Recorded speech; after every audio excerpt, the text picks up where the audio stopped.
April 8th, 2023, the day the music industry stopped. For 6 long years, we were sold a fairy tale. We thought Taylor Swift had finally found her forever in a London boy who loved her when the world hated her. We thought Joe Alwyn was the safe harbor, the end game. Joe, first person that I play every single song that I write. But then, right in the middle of the biggest concert tour in history, she did the unthinkable. She swapped the song about fate for the song about the one who got away. No, nothing good started. And here is where it gets messy. The news of their breakup didn't just drop on a random Saturday, it dropped on the exact birthday of Maddie Healy. Was it a coincidence? Or was it a message? Suddenly, the man we thought was her savior started sounding a lot like her jailer in the new lyrics. Did they simply grow apart?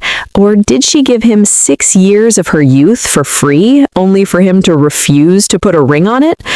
Buckle up, Swifties, because the invisible string has officially snapped. This is the real story of Taylor Swift and Joe Alwyn.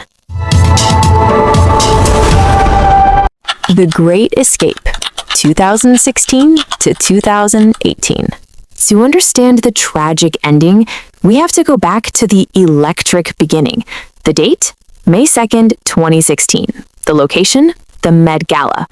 We call this Bleachella. Now, for years, the history books told us this was the night she met Tom Hiddleston. We all remember that messy detour. But looking back at the lyrics for Dress, the truth was right there in plain sight. Flashback when you met me, your buzz cut and my hair bleeds. She wasn't singing about Tom. She was looking at a struggling British actor named Joe Alwyn. But here is the context you cannot forget. Taylor wasn't on top of the world in 2016. She was about to be canceled. Her reputation was in flames. The entire internet turned into a snake pit. She felt like her career was over. She needed to disappear. And Joe, he became her getaway car. This is where the story gets incredibly romantic and secretive. Taylor didn't just visit London, she basically moved there. Insider reports say she rented a house in North London and wore disguises, wigs, scarves, baggy clothes, just to walk down the street without being spotted. For 3 months, nobody knew. They were in a love bubble. No cameras, no red carpets, just them. Look at this. October 2016, a Kings of Leon concert. They are just normal, drinking beer from plastic cups. This wasn't Taylor the superstar. This was just a girl with her boyfriend. And that is exactly what she needed. She wrote Call It What You Want about this specific time. My baby's bit like a daydream, walking with his head down. I'm the one he's walking to. He loved her when everyone else was calling her a liar. He didn't care about the fame. Actually, he preferred it when the fame was turned off. But you can't hide forever. In May 2017, The Sun broke the news. The secret was out. But instead of turning into a media circus, they did something Taylor had never done before. They stayed hidden. Joe became her safe harbor. In a rare interview with Paul McCartney years later, Taylor admitted that being with Joe made her life feel like, quote, real life and less like a storyline in a tabloid. It seemed perfect. She was the megawatt star and he was the quiet artist. It was the perfect balance. Or at least, we thought it was balance. But looking back now, maybe it was just the calm before the storms. The William Bowery Mystery, 2019 to 2021. By 2019, The Great Escape was over. We entered the golden era. For the first time, we saw them actually sitting together at award shows. He wasn't just a shadow anymore, he was her lover. Taylor was shouting it from the rooftops. She released Lover, basically a wedding vow set to music. She was singing about paper rings and wanting to marry him with nothing but a piece of paper. Then, the world shut down. The pandemic hit. And this is where the relationship shifted from a romance into a partnership. They were locked down together in Los Angeles and London. While the rest of us were making sourdough bread, Taylor and Joe were making a masterpiece. But she didn't tell us it was Joe. She introduced us to a mystery man called William Bowery. Swifties went full FBI mode. Who was this guy? Was he a secret Swedish producer? A ghostwriter? No. The truth was way juicier. So, William Bowery is Joe. It turns out, Joe Alwyn wasn't just a pretty face. He was a musical genius in hiding. The name William came from his composer grandfather, and Bowery came from the Bowery Hotel in New York, the exact spot where their relationship went from casual to serious back in 2016. He literally wrote the piano part for Exile. He was just singing it around the house, and Taylor asked, "Can we finish this together?" They wrote Betty, Champagne Problems, some of the saddest, most beautiful songs of her career. This was their peak, the absolute summit of the mountain. They won a Grammy together. She thanked him first. She told the world that he was the first person who heard her songs. Joe, who is the first person that I play every single song that I write, and He wasn't just the boyfriend, he was the muse and the editor. It felt permanent. It felt like they had built a fortress that nothing could destroy. But here is the tragedy about fortresses. They are great for keeping people out, but they are also really good at locking people in. As the pandemic ended and the world opened back up, that safe bubble they built, it was about to pop. Because Taylor was ready to go back to being a mirror ball, and Joe just wanted to stay in the basement. The Slow Decay and Red Flags, 2022 through 2023. Enter 2022, the Midnights era. On the surface, Taylor was back to pop domination, but if you listened closely, the lyrics were screaming for help. We thought the Great War was about a fight they survived. We thought they won the battle, but now we know it was actually the beginning of the end.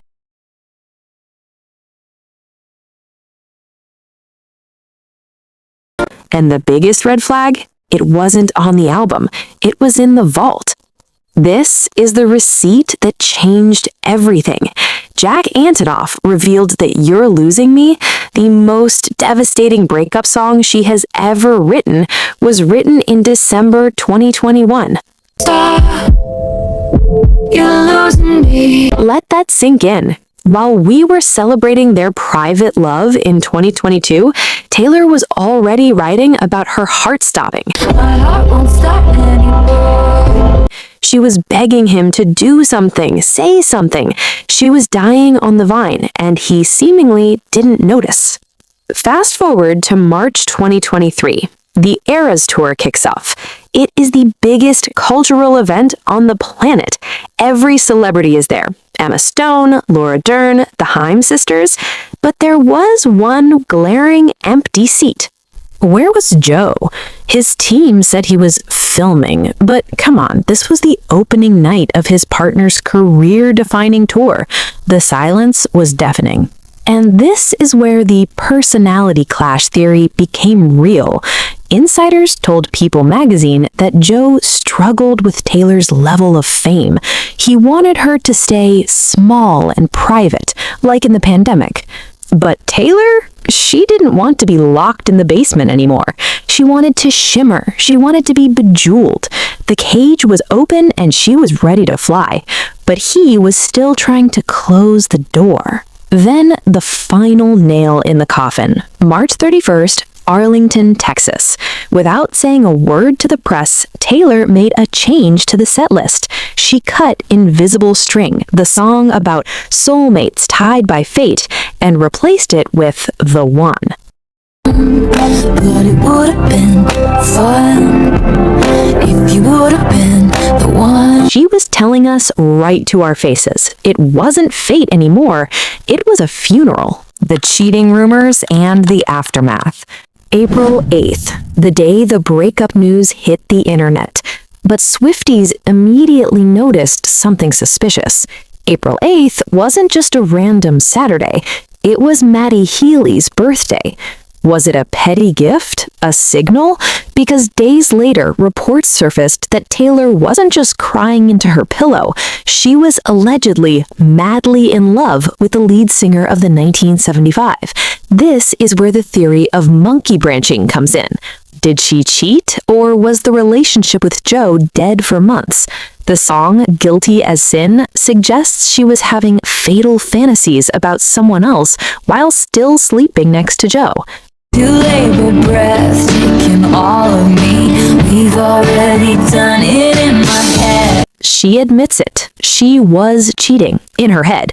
She was fresh out the slammer, her word for the relationship with Joe, and she ran straight to the one guy who knew how to pick the lock.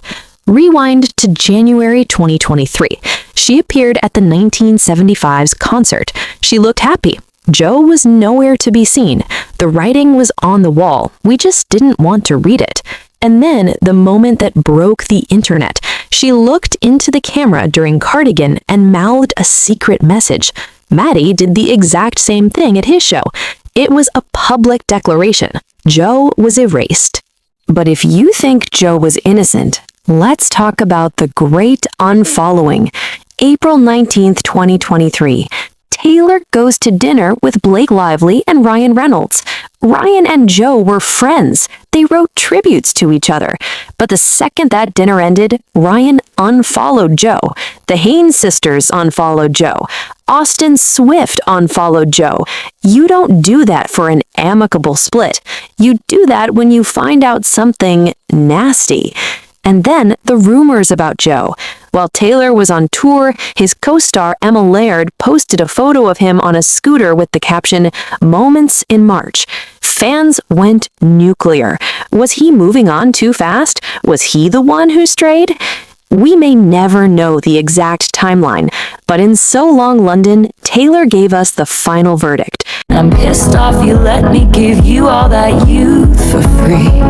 She was pissed off that she gave him all that youth for free. She wasn't just sad, folks. She was furious. The London Boy chapter was closed, and Taylor, she wasn't looking back. She was looking for a touchdown. But the story doesn't end in the dark. It ends in the blinding lights of a Super Bowl stadium. If Joe was the jailer who kept her in the basement, Travis Kelce was the one who ripped the doors off the hinges. She said it herself in Time magazine. She was done hiding.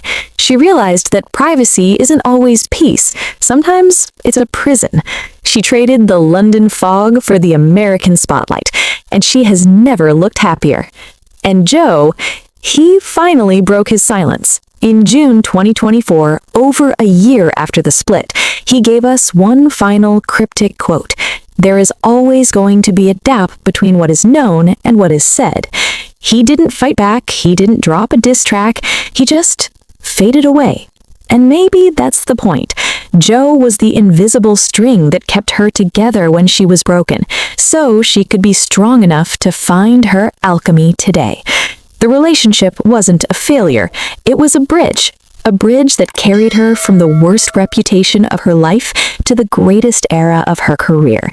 Now, I have to ask you, the jury, was Joe Alwyn a saint for protecting her or a villain for holding her back?